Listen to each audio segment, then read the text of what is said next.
Yang terhormat Bapak-bapak, Ibu-ibu, salam Pancasila. Bapak-bapak, Ibu-ibu yang melihat video saya ini, tolong jangan lupa subscribe, like, dan di-share. Sifatnya gratis.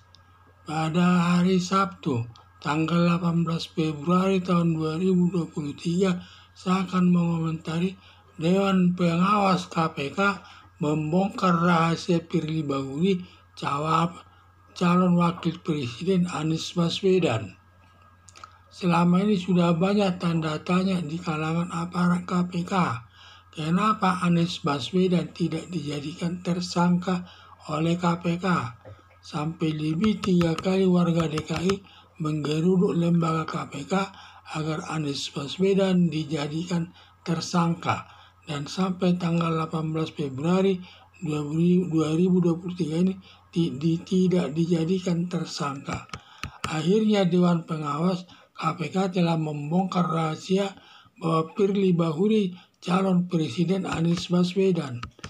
Terbongkarnya rahasia Firly Bahuri terjadi bentrok di antara pimpinan Komisi Pemberantasan Korupsi atau KPK, sampai ada yang naik ke atas meja untuk melerai pertikaian tersebut karena sudah merusak nama baik lembaga KPK.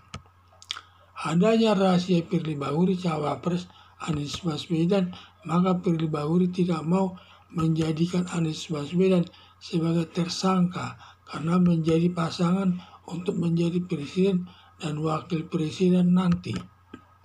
Makanya Firly Bahuri sudah lebih baik banyak tindakan pikirannya dalam berpolitik, sehingga tidak serius lagi dalam menegakkan hukum.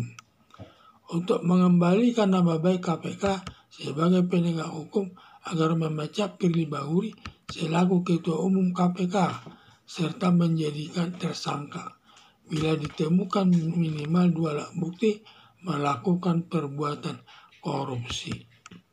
KPK secepatnya menjadikan Anies Baswedan sebagai tersangka karena perbuatannya syarat dengan korupsi, mulai bansos senilai 2,82 triliun, kelebihan bayar 800 juta atas pengadaan mobil damkar atau mobil pemadam kebakaran DKI, masalah Formula E merugikan negara lebih 1 triliun, dan masih banyak lagi.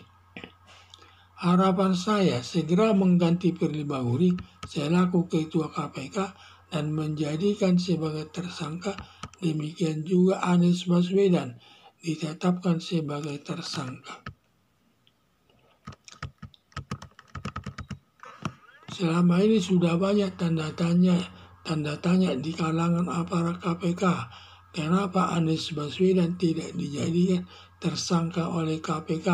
Alasannya banyak, katanya tidak cukup bukti, belum sedang mencari alat buktinya.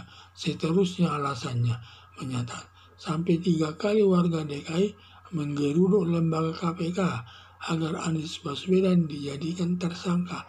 Dan sampai tanggal 18 Februari tahun 2023 ini tidak dijadikan tersangka. Akhirnya Dewan Pengawas KPK telah membongkar rahasia bahwa Firly Bahuri calon presiden Anies Baswedan. Terbongkarnya rahasia Firly Bahuri terjadi bentrok di antara pimpinan Komisi Pemberantasan Korupsi atau KPK, sampai ada yang naik ke atas meja untuk melerai pertikaian tersebut karena sudah banyak merusak nama baik lembaga KPK. Adanya rahasia Firly Bahuri cawapres Anies Baswedan, maka Firly Bahuri tidak mau menjadikan Anies Baswedan sebagai tersangka karena menjadi pasangan untuk menjadikan presiden dan wakil presiden. Makanya Firly Bahuri sudah lebih banyak tindakan pikirannya dalam berpolitik, sehingga tidak serius lagi dalam menegakkan hukum. Untuk mengembalikan nama baik KPK sebagai lembaga penegak hukum agar memecat Firly Bahuri selaku Ketua Umum KPK serta menjadikan tersangka bila ditemukan minimal 2 alat bukti melakukan perbuatan korupsi. KPK secepatnya menjadikan Anies Baswedan sebagai tersangka karena perbuatannya syarat dengan korupsi, mulai bansos senilai 2,82 triliun, kelebihan bayar 800 juta atas pengadaan mobil damkar atau mobil pemadam kebakaran DKI, masalah Formula E merugikan negara 1 triliun dan masih banyak lagi. Harapan saya segera mengganti Firly Bahuri selaku Ketua KPK dan menjadikan sebagai tersangka. Demikian juga Anies Baswedan ditetapkan sebagai tersangka. Sekian dan terima kasih.